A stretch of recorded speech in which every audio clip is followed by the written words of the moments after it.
तो जो मैंने एमसीक्यू क्वेश्चन भेजे थे, एमसीक्यू बेस्ड क्वेश्चन भेजे थे, उसको आज हम डिस्कस करेंगे। तो light year is a unit of, तो लाइट ईयर आपको पता है यूनिट किसकी है?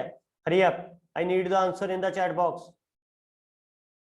टाइम की, डिस्टेंस की, सनलाइट की एंड मास की। तो लाइट ईयर क्या है बेटा? लेंथ होती है एक हिसाब की, तो इसका आंसर आएगा बेटा क्या? क्या आएगा बेटा आंसर इसका?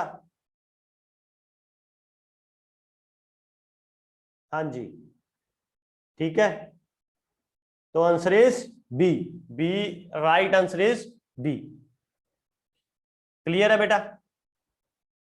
Second, the dimension formula of Planck's constant, मैंने आपको कहा था कि वेरी इंपॉर्टेंट है ये, एच से इसको डोनेट करते हैं। क्लियर बेटा? तो dimension formula of Planck's constant E is equal to h nu, E is equal to h new.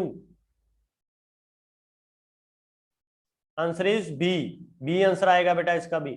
Ml2T-1, the surface tension of the liquid is 17 dyne per centimetre. MKS में इसको convert करना है, ठीक है? हरिया बेटा। N2 is equal to N1, N2 is equal to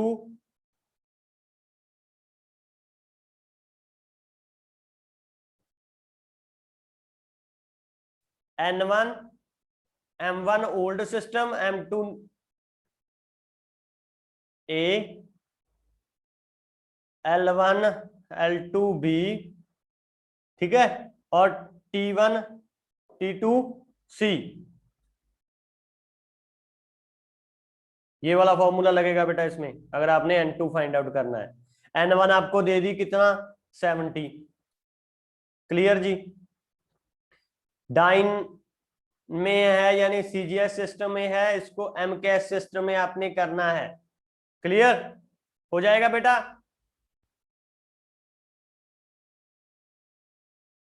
ठीक है बेटा? Old system by new system.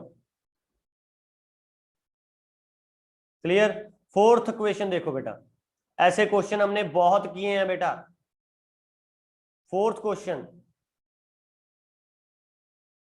The dimension formula of kinetic energy is same as that of, तो आंसर इसका आना चाहिए, हरी अप, एनर्जी का डायमेंशन फॉर्मूला किसके equal होता है बेटा? वर्क के। Clear?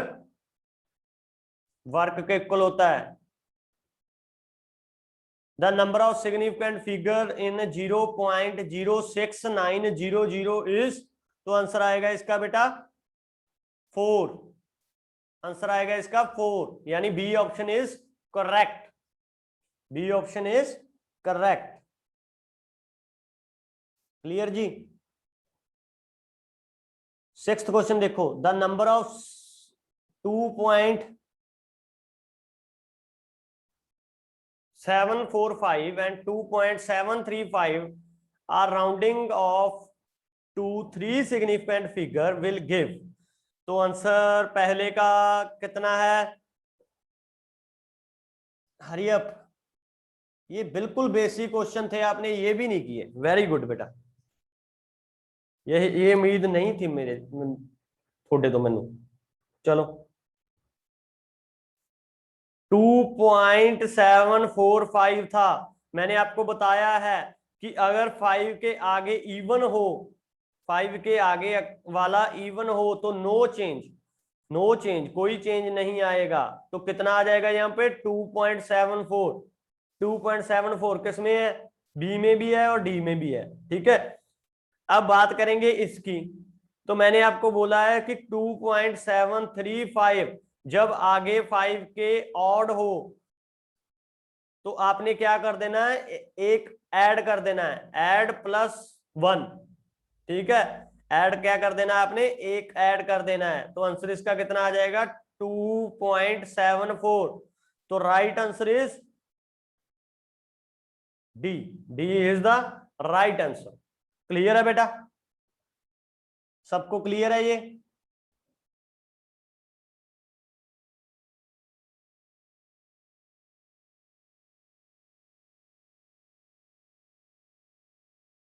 Which of the following pair has same dimensions, which of the following pair has same dimensions. तो आपको इन सभी के लिस्ट निकालो। स्पेसिफिक हीट का डायमेंशन पता होना चाहिए, लेटेंट हीट का पता होना चाहिए, उसके बाद इंपल्स का, मोमेंटम का, सरफेस टेंशन का, फोर्स का, moment of inertia and torque का। जो दोनों सेम हुए उसका आंसर लिखना है। Eighth, the equation of the state of the gases can be expressed as the van der Waals equation where T is the fluid temperature and A, B, R are the constant। the dimension of A निकालना है, A का dimension निकालना है। तो आपने कुछ नहीं करना, इसको सॉल्व आउट करना है, लेफ्ट हैंड साइड को राइट हैंड साइड के इक्वल कर देना है बस। क्लियर जी? जैसे हमने वो वाला क्वेश्चन ही किया था, ये वाला क्वेश्चन ही करते थे हम।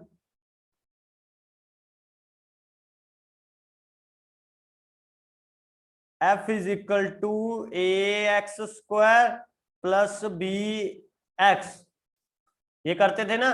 X लेंथ थी मेरे पास, तो A को इसके इक्वल कर लेते थे, सारे को इसको इसके इक्वल कर देते थे, जितना आ जाता था आंसर आएगा। अब ये वहां पे PV है, वंडर वॉल इक्वेशन है, तो same.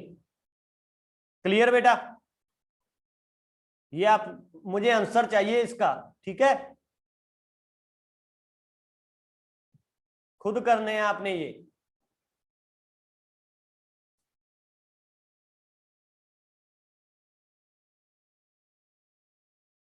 The dimension formula of kinetic energy, ये भी मैं नहीं करवाऊंगा, बहुत बार करवा चुका हूं ये भी। वर्क के इक्वल होगा, ठीक है? तो 10th का ए फोर्स F वही आ गया, दोनों को क्वेट करना है बेटा, टाइम के साथ टाइम कट जाएगा तो A एंड B का आंसर आ जाएगा। क्लियर बेटा? क्लियर हो जाएंगे ये?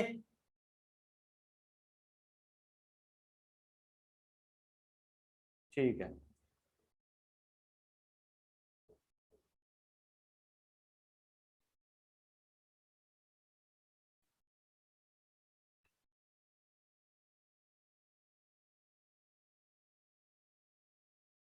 आज हम थोड़ा सा कल को नया कुछ चैप्टर शुरू करेंगे, उससे पहले आपको बेसिक सी चीजें, बेसिक सी टर्म्स बताता हूं, ठीक है जी? मोशन वाला चैप्टर जो है वो शुरू करेंगे। थर्ड चैप्टर जो है, न्यू स्टूडेंट को भी कोई डिफिकल्टी नहीं आएगी वो करने में, ठीक है? इजी अच्छे से कर लेंगे वो भी, ठीक है? और उनका भी अच्छे से इंटरेस्ट बन जाएगा। क्लियर? और मैं उनको एक सजेशन देता हूं कि जो भी वीडियो डली हुई है वो प्लीज चेकआउट कर लेना, ठीक है जी? जो उनको कोई दिक्कत ना आए। क्लियर? तो motion in a straight line, motion in a straight line के लिए आपको इसके ग्राफ्स वगैरह पहले पता होना चाहिए, कि ग्राफ्स जो आप 9th में करते हो, 10th में करते हो, ठीक है? कि वेलोसिटी टाइम ग्राफ क्या होता है, एक्सेलरेशन टाइम ग्राफ क्या होता है, उनके बारे में आपको पता होना चाहिए। क्लियर?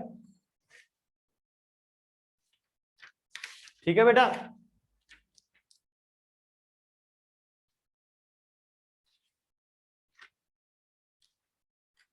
अच्छा मुझे ये बताओ, इंटीग्रेशन एंड डिफरेंशिएशन किस किस को आता है?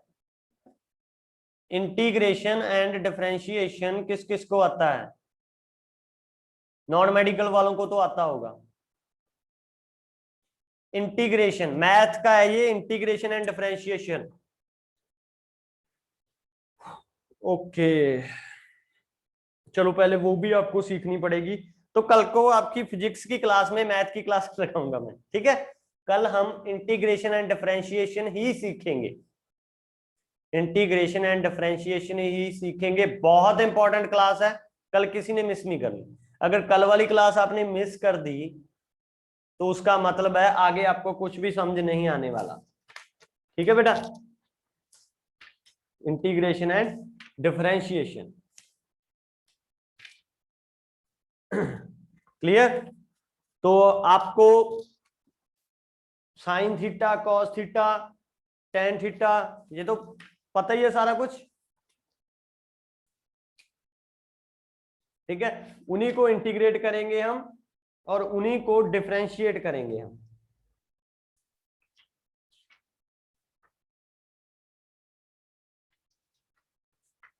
क्लियर है बेटा? चलो ठीक है। एक बात बताओ अब मुझे, एक होती है बेटा मेरे पास वेलोसिटी, अच्छा वेलोसिटी छोड़ो पहले, एक होता है मेरे पास डिस्टेंस, क्या होता है बेटा डिस्टेंस, एक होती है मेरे पास डिस्प्लेसमेंट।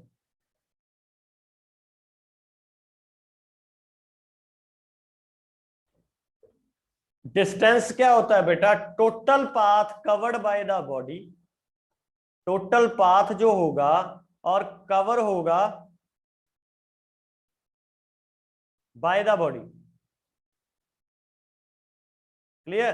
अगर ए है, ये पॉइंट बी है, इसके ऊपर मैंने पहुंचना है, मैं कैसे भी जा सकता हूँ, गोल गोल घूमते हुए भी जा सकता हूँ, ठीक है, आराम से वॉक करते हुए भी जा सकता हूँ, साइकिल से भी जा सकता हूँ, गाड़ी से भी जा सकता हूँ, ऊपर से भी जा सकता हूँ इसके घूमते हुए। तो ये सारा जो टोटल किया मैंने ए से बी तक पहुंचने के लिए, वो होता है मेरे पास डिस्टेंस। क्लियर? डिस्प्लेसमेंट क्या होती है बेटा, shortcut path, it is the shortcut or shortest path traveled by the body। Clear? मतलब ए से बी तक मैंने पहुंचना है, सबसे आसान और सबसे इजी, है ना, और सबसे छोटे वाला रास्ते को मैं डिस्प्लेसमेंट बोलूंगा, यानी ए से मैं बी तक गया बस सीधा। क्लियर? तो ये क्या है मेरे पास, डिस्प्लेसमेंट। क्लियर जी? ठीक है बेटा? जैसे अगर हम रेक्टेंगल की टर्म में समझें, A B,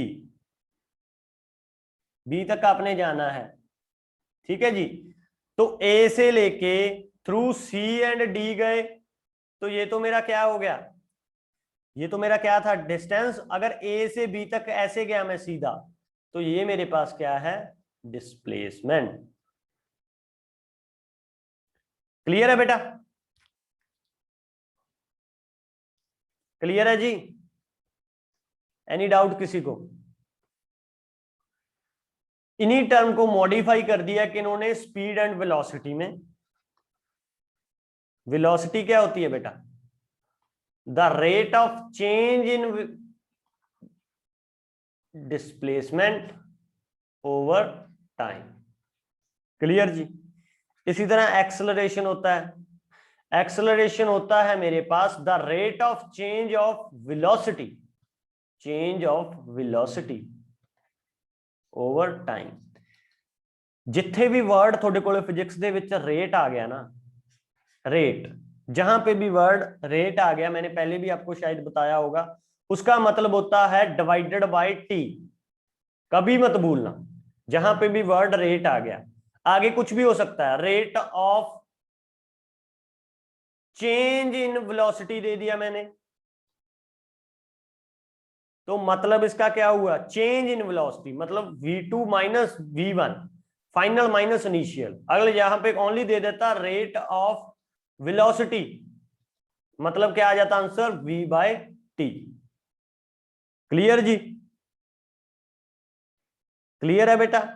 rate of distance दे दिया अगर मैंने, रेट ऑफ डिस्टेंस दे दिया अगर मैंने, तो आंसर क्या आ जाएगा मेरे पास, डी बाय टी। अगर rate of change in distance आ गया तो d2 minus d1 final minus initial. Clear है बेटा? यहां तक किसी को डाउट हो? क्लियर है सबको?